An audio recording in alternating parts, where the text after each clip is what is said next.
নমস্কার, টেম্পল বা মন্দির সিরিজের আরও একটি নতুন এপিসোড নিয়ে চলে এসেছি। আজ আপনাদের নিয়ে যাচ্ছি দক্ষিণ চব্বিশ পরগনায় অবস্থিত বাবা বড়গাছারি মন্দির। শুধু মন্দিরই দেখাবো না, এর সঙ্গে সঙ্গে বাবা বড়গাছারি মন্দিরের ইতিহাস সম্পর্কে যেটুকুনি তথ্য আমি পেয়েছি সেটা আজ আপনাদের সামনে তুলে ধরছি। তো সবাই দেখতে থাকুন কোনো রকম স্কিপ না করে, সবকিছু ডিটেলসে জানার জন্য। শুরু করছি তাহলে। টেম্পল বা মন্দির সিরিজের আরও একটি নতুন এপিসোড নিয়ে চলে এলাম আজ। চলেছি দক্ষিণ চব্বিশ পরগনার অন্তর্গত বিষ্ণুপুর থানার বাঁকড়াহাটের কাছে ঝিকুরবেড়িয়া গ্রামে অবস্থিত বাবা বড়গাছারি মন্দিরে।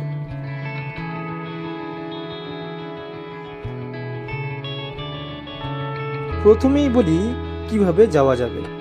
যদি নিজস্ব গাড়ি থাকে তবে খুবই ভালো। আমি গিয়েছিলাম HD8 বাস ধরে। গড়িয়াহাট বা হাজরা মোড় থেকে এই বাস খুব সহজেই পাওয়া যায়। সেই স্টপেজে নেমে সেখান থেকে অটো বা টোটো মারফত খুব অনায়াসে এই বাবা বড়গাছারি মন্দিরে পৌঁছে যাওয়া যায়।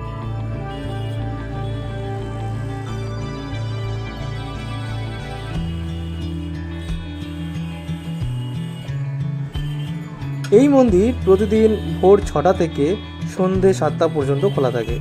এই সময়ের মধ্যে গিয়ে আপনারা বাবাকে দর্শন এবং পূজা দিয়ে ফিরতে পারবেন।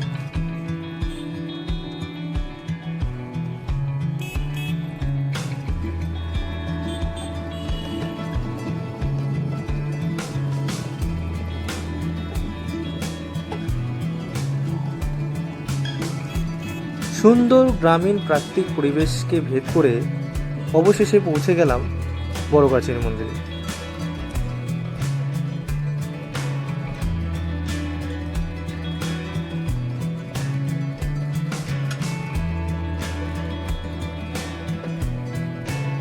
খুবই সুন্দর মনোরম প্রাকৃতিক পরিবেশ।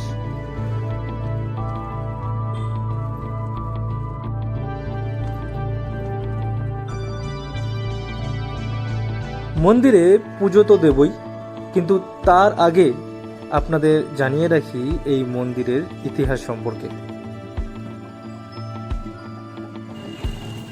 কথিত আছে 1740 খ্রিস্টাব্দে নবাব আলীবর্দী খাঁর আমলে বাংলায় মারাঠাদের আক্রমণের পর তাদের হাত থেকে বাঁচার জন্য কিছু হিন্দু সম্প্রদায়ের মানুষ, প্রধানত কৃষক সম্প্রদায় বা কৃষক কুল, এই এলাকার জঙ্গলের ঘেরা এলাকাতে এসে বসবাস শুরু করে।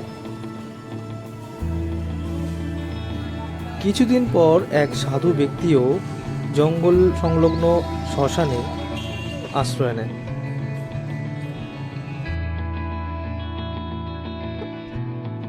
এরপর এই এলাকার অধিবাসীরা সেই সাধুর শরণাপন্ন হন ও সাধু তাদের বিভিন্ন বিপদ আপদ থেকে রক্ষা করতে শুরু করেন। সাধু হয়ে ওঠেন ভূতনাথ। এক সময় সাধুর মৃত্যু হলে তার মরদেহ না পুড়িয়ে এই শ্মশানে সমাধিস্থ করা হয়। পরবর্তী সময়ে এই সমাধি থেকে এক অশ্বত্থ গাছ জন্মায়। স্থানীয় বাসিন্দাদের কাছে এই গাছ হয়ে ওঠে সাধুর প্রতিমূর্তি ও গাছের গোড়ায় এক শিবলিঙ্গ স্থাপন করে পূজা অর্চনা শুরু হয়। 1978 খ্রিস্টাব্দে বন্যায় অশ্বত্থ গাছের ব্যাপক ক্ষতি হয় ও স্থানীয় বাসিন্দারা এক নতুন অশ্বত্থ গাছ লাগান ও তলে এক গোলাকৃতি বেদি নির্মাণ করেন। শিবলিঙ্গ প্রতিষ্ঠা করা হয়, যা বর্তমান বাবা বড়গাছারি মন্দির হিসাবে খ্যাত।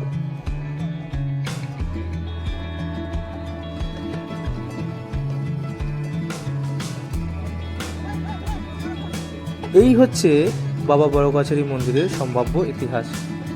এটি কতটা যুক্তিপূর্ণ বা যথাযথ সেটি কমেন্ট করে জানাবেন আপনারা। মন্দিরের ঠিক পাশেই রয়েছে এই বড় পুকুরটি, যেখানে ভক্তেরা স্নান করেন।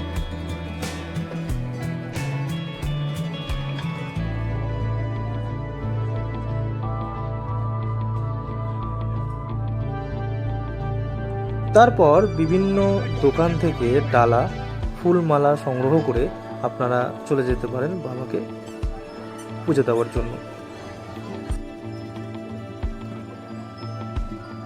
এটি হচ্ছে বাবা বড়গাছারি মন্দির।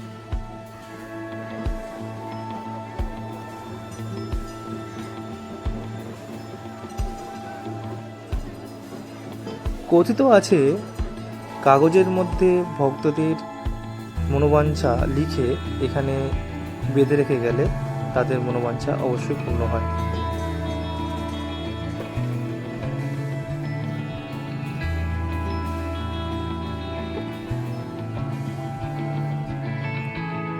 মন্দিরের ভিতরে অত্যধিক ভিড় থাকায় পুরোপুরি ভিডিও করা সম্ভব হয়নি।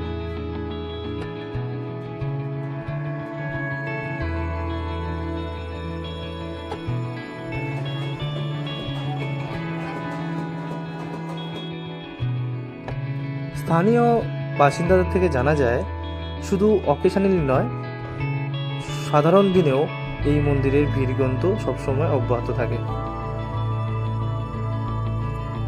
এই জায়গাটিতে রয়েছে ধূপ ধুনো এবং প্রদীপ জ্বালানোর জায়গা।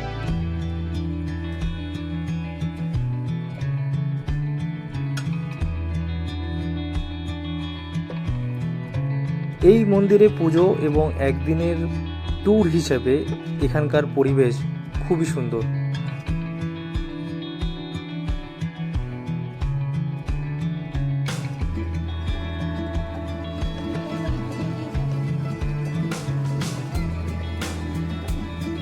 পুজো দিয়ে সময় হলো বাড়ি ফেরবার, তাই রওনা দিলাম বাড়ির উদ্দেশ্যে। ভিডিওটি কেমন হয়েছে অবশ্যই কমেন্ট করে জানান এবং লাইক শেয়ার সাবস্ক্রাইব করুন, আমার পাশে থাকুন। সবাই খুব ভালো থাকুন, সুস্থ থাকুন, এইভাবে দেখতে থাকুন। ধন্যবাদ।